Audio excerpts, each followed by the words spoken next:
ஓம் சாய்ராம். உலகமெங்கும் பறந்து விரிந்திருக்கும் சாய் அன்பர்களுக்கும் ஆன்மீக பக்தர்களுக்கும் அன்பு வணக்கங்கள். ஸ்ரீ சாய் சத் சரிதம் என்னும் சாய் பாபாவின் வாழ்க்கை வரலாற்றை ஒவ்வொரு அத்தியாயமாக நாம் தந்து கொண்டிருக்கின்றோம். அந்த வகையில் இந்த காணொலியில் அத்தியாயம் 5வது அத்தியாயத்தில் சாந்த் பாட்டிலின் கல்யாண கோஷ்டியுடன் பாபா வருகை, வரவேற்கப்பட்டு சாயி என்று அழைக்கப்படுதல், மற்ற ஞானிகளுடன் அவருடைய தொடர்பு, சாந்த் பாட்டிலின் கல்யாண கோஷ்டியுடன் பாபா திரும்புதல். சென்ற அத்தியாயத்தில் குறிப்பிட்டபடி இப்பொழுது முதலில் சாய்பாபா காணாமல் போனதற்கு பிறகு ஷிரடிக்கு எவ்வாறு திரும்பி வந்தார் என்பதை பற்றி இந்த ஒரு பகுதியில் விவரிக்கலாம். நைஜால் சமஸ்தானத்தைச் சேர்ந்த அவுரங்காபாத்தில் உள்ள தூப்காவன் என்கின்ற கிராமத்தில் சாந்த் பாட்டில் என்ற வசதியுள்ள ஒரு முஸ்லிம் பெருந்தகை இருந்திருக்கின்றார். அவர் அவுரங்காபாத்திற்கு போய் கொண்டிருக்கையில் ஒரு பெண் குதிரையை தொலைத்து விட்டார். 2 மாதங்கள் பிரயாசையுடன் தேடினார். எப்படியாவது அந்த குதிரை கிடைத்துவிடும் என்ற நம்பிக்கையில் 2 மாதமாக தேடிக்கொண்டிருக்கின்றார். கொஞ்சம் கூட அது பற்றி எந்த தகவலும் இல்லை. மிகவும் பெருத்த ஏமாற்றத்துடன் அந்த குதிரையை கட்ட வேண்டிய குதிரை சேனத்தை தோளில் போட்டுக்கொண்டு நடந்து கொண்டிருக்கின்றார்.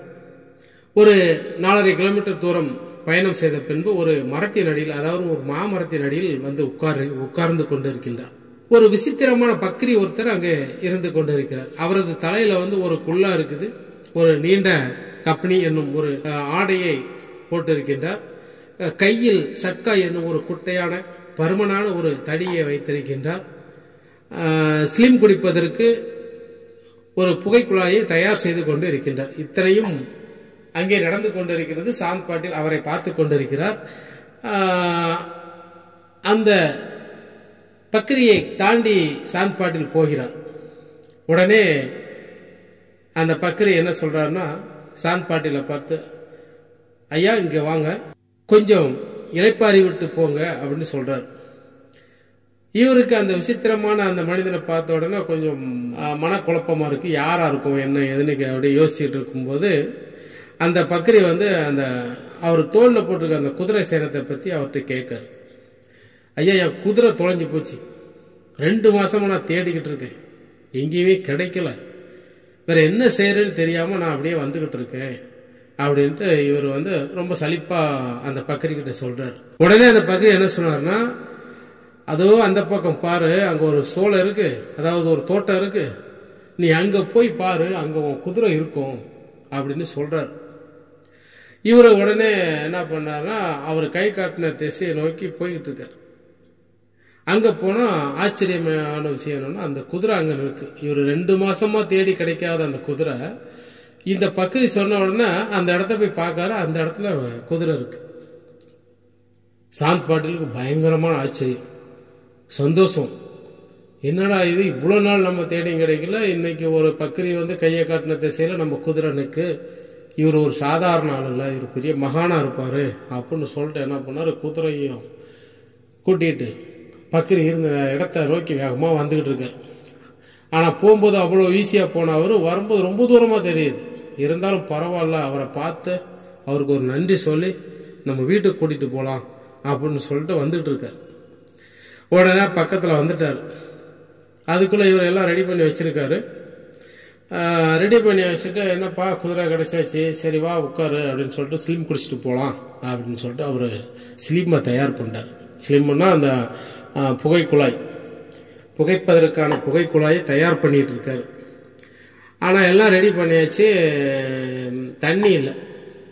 என்ன பண்ணார் அந்த பக்கத்து கையில் அந்த பெரிய சட்காவை தரையில் ஓங்கி அடித்தார். அடித்த உடனே தண்ணி சும்மா அப்படியே நிலத்துல இருந்து வருது. அதை வச்சு நினைச்சு அந்த புகை ஸ்லிம் குழாயை தயார் பண்ணியாச்சு. பற்ற வைக்கிறதுக்கு நெருப்பு கிடையாது. என்னன்னா இது பற்ற வைக்க நெருப்பு இல்லைன்னு சாந்த் பாட்டில் அவரை பார்த்துக்கிட்டு இருக்காரு. மறுபடியும் அந்த பக்கரி என்ன பண்ணா, தன் கையில் இருந்த சட்காவை என்ன பண்ண டக்குன்னு ஓங்கி ஒரு அடி அடித்தார். அதுல இருந்து நெருப்பு தீ வருது. உடனே என்ன பண்ணா, அந்த புகைக்கு அதை எடுத்து அந்த நெருப்புல வச்சு எடுத்து அவரும் குடிச்சிட்டு அந்த பாட்டிலுக்கும் கொடுத்தார். இப்படி இந்த ஒரு அற்புதம் அங்கே நடந்துச்சு. இதெல்லாம் முடிஞ்ச அப்புறம் அந்த பக்ரியை வந்து சாந்த் பாட்டிலுக்கு புகைக்க கொடுத்தாரு, அவரும் குடிச்சாரு. அப்புறமா என்ன பண்ணார் அந்த பக்ரி, ஐயா நீங்கள் வந்து என்னுடைய வீட்டுக்கு நீங்கள் வரணும், என்னுடைய விருந்தோம்பலை நீங்கள் ஏற்றுக்கணும் அப்படின்ட்டு சொல்கிறார். உடனே என்ன பண்ணார் பாட்டில், சரிப்பா வா நம்ம போகலாம் அப்படின்ட்டு பாட்டில் கிட்ட ஒத்துக்கிட்டாரு. ஒத்துக்கிட்டு அவர் வீட்டுக்கு போகிறார். அந்த பாட்டில் வந்து அவருடைய அந்த கிராமத்துக்கு கூட்டிகிட்டு போகிறாரு சாய்பாபாவை. அப்படி அங்கே ஒரு வாரம் தங்கியிருக்காரு. இதுக்கடையில் வந்து அந்த சாந்த் பாட்டிலோட மனைவியின் தம்பிக்கு வந்து கல்யாணம் நிச்சயமாகுது. அந்த பொண்ணுக்கு வந்து ஷிரடி ஊர். உடனே என்ன பண்ணாங்கன்னா இவ எல்லாருமே அங்கேருந்து ஷீரடிக்கு கிளம்புறாங்க. ஒரு மாட்டு வண்டியை ரெடி பண்ணிட்டு எல்லாரும் கிளம்புறாங்க. அந்த பக்கத்தையும் மாட்டு வண்டியில் ஏறி கிளம்பி வந்துக்கிட்டு இருக்காங்க. இப்படியே வந்துக்கிட்டு இருக்கிறதா ஷீரடியில் வந்து அங்கே வந்து பாபா வந்து நிரந்தரமாக தங்குறதா இந்த இதில் இருக்குது. இன்னும் அது இன்னும் தெளிவாக படிக்கணும், இன்னும் நிறைய அத்தியாயத்தில் பார்க்கலாம். சாயி என்னும் பெயரை பக்ரி எப்படி அடைந்தார்? இப்போ என்னன்னா கல்யாண கோஷ்டி வந்து ஷீரடிக்கு வந்துகிட்டு இருக்கு. அங்கே வந்தோன்னா அந்த ஷீரடி கிராமத்து எல்லையில் வந்து முன்னாடி வந்து அந்த கண்டோபா ஆலயம் அப்படின்னு ஒரு கோயில் இருக்கு. அந்த கோயில் பக்கத்தில் ஒரு ஆலமரம். உடனே மாட்டு வண்டியில் எல்லாரும் வந்தவங்கலாம் அந்த கோயில் பக்கத்தில் ஒவ்வொருத்தராக இறங்குறாங்க. அந்த வண்டியிலேருந்து ஒவ்வொருத்தராக இறங்கி வரும்போது அந்த பக்ரியும் கீழே இறங்குறாரு. அந்த இளம் வயது பக்ரி வந்து கீழே இறங்கி கொண்டிருக்கிறத வந்து நம்ம மகள் சாபதி வந்து அவரை பார்க்காரு. கண்டோபா கோவில் பூசாரி அவரு. இவரை பார்த்த உடனே அவர் உடனே டக்குன்னு என்ன பண்றாரு, அவோ சாயி என்று கத்திட்டார். அவோ சாயி, நீங்க இங்க வர வேண்டும் அப்படிங்கிற ஒரு அர்த்தத்துல அவர் கூப்பிடுறாரு. அதுல இருந்து எல்லாருமே அவரை வந்து சாயி என்று அழைக்க தொடங்கிட்டாங்க. இந்த சாயி அப்படிங்கிறது வந்து சாய் பாபா என்னும் பெயரால் அவர் ஷீரடியில் அறியப்பட்டிருக்கின்றார். சாய் பாபா மசூதியில தங்க துவங்கினார். தேவிதாஸ் என்ற ஒரு ஞானி வந்து பாபா வருவதற்கு பல ஆண்டுகளுக்கு முன்பே ஷீரடியில் தங்கி இருக்காரு. பாபா அவர் தம் நட்பை விரும்பினாராம். அவருடன் மாருதி கோவிலிலும் சாவடியிலும் தங்கி இருந்திருக்கின்றார். சில சமயங்களில் தனியாகவும் இருந்திருக்கின்றார். பிறகு ஜானகிதாஸ் என்ற மற்றொரு ஞானியும் அங்கே வந்திருக்கிறார். பாபா அவருடன் பேசிக் கொண்டிருப்பதிலே பெரும்பாலான நேரங்களை கழித்து கொண்டிருந்திருக்கின்றார். இப்படியாக போய்கிட்டு இருக்கும்போது பாபா தம் இரு கைகளாலும் தண்ணீர் குடத்தை தோட்டத்திற்கு நீர் பாய்ச்சுவதற்காக எடுத்து சென்றிருக்கின்றார். அப்போது அங்கே முதலாக அவரை கண்ட கங்காஹிர் ஆச்சரியப்பட்டு வியந்து கூறியதாவது, ஷிரடி ஒரு ஆசீர்வதிக்கப்பட்டது. அது விலை மதிக்க முடியாத ஒரு வைரத்தை போன்றது. இந்த மனிதர் இன்று தண்ணீர் சுமந்து கொண்டிருக்கின்றார். ஆனாலும் அவர் ஒரு சாதாரண மனிதர் அல்ல. இந்த ஷிரடி நிலம் அதிர்ஷ்டமும் புண்ணியமும் உடையது. ஆதலால் ஒரு வைரத்தை இங்கே பெற்றிருக்கின்றது.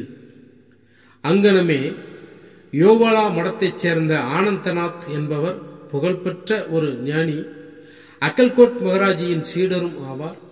அவர் ஷீரடி மக்கள் சிலருடன் ஷீரடிக்கு வந்திருக்கின்றார். அவர் சாய்பாபாவை தம் முன் கண்டபொழுது வெளிப்படையாக பின்வருமாறு கூறுகிறார். அவர் ஒரு சாதாரண மனிதர் போன்று தோன்றினாலும் அவர் ஒரு சாதாரண கல் அல்ல, ஒரு வைரக்கல். கூடிய விரைவில் நீங்கள் இதை உணர்வீர்கள் என்று கூறி பின்னர் அவர் யோவாலாவுக்கு திரும்பிவிட்டாராம்.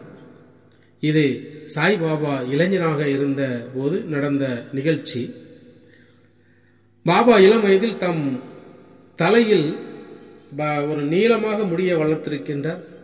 தலைமுடியை ஒழுங்குபடுத்துவதே கிடையாது. ஒரு விளையாட்டு வீரனை போல அவர் உடையணிந்து அவர் ராகேதாவிற்கு சென்றிருந்த பொழுது சாமந்தி, மல்லி, முல்லை ஆகிய சிறிய புஷ்பங்களை கொண்டு வந்து தரையை சுத்தப்படுத்தி காய்ந்த நிலத்தை கொத்தி அவற்றை நட்டு தண்ணீர் விட்டிருக்கின்றார். வாமன் தாத்தியா என்னும் ஒரு அடியவர் அவருக்கு தினந்தோறும் 2 பானைகளை கொடுத்திருக்கின்றார். இவற்றை கொண்டு பாபா தமது செடிகளுக்கு தண்ணீர் விடுவது வழக்கமாக வைத்துக் கொண்டிருந்திருக்கின்றார். கிணற்றிலிருந்து நீர் இறைத்து மண் குடங்களை தாமே தோளில் சுமந்து செல்வாராம். மாலை நேரங்களில் மண் பானைகள் வேப்ப மரத்தடியில் வைக்கப்பட்டிருக்குமா. அவை வெறும் பச்சை மண்ணால் செய்யப்பட்டு சுடப்படாத காரணத்தினால் அங்கனமே அது வைக்கப்படும் பொழுது உடனே உடைந்து விடுமா. அடுத்த நாள் தாத்தியா 2 வேறு பானைகளை கொண்டு கொடுப்பாராம். இந்த நிகழ்ச்சி 3 ஆண்டுகளாக நடந்து கொண்டிருந்திருக்கின்றது. சாய்பாபாவின் கடின பயிற்சி, உழைப்பு ஆகியவற்றினால் ஒரு பூந்தோட்டம் அங்கே வளர்ந்திருக்கின்றது. இந்த நிலத்தில் தற்பொழுது பாபாவின் சமாதி மந்திர் என்னும் ஒரு பெரிய மாளிகை இருக்கின்றது. தற்பொழுது பல பக்தர்களால் அடிக்கடி விஜயம் செய்யப்பட்டு வணங்கப்பட்டும் வருகின்றது. அடுத்த அத்தியாயத்தில் ராமநவமி திருவிழா, மசூதியின் முந்தைய நிலை, அதன் பழுதுபார்ப்பு ஆகியவற்றை பற்றி நாம் பார்க்கலாம். ஓம் சாய்ராம்.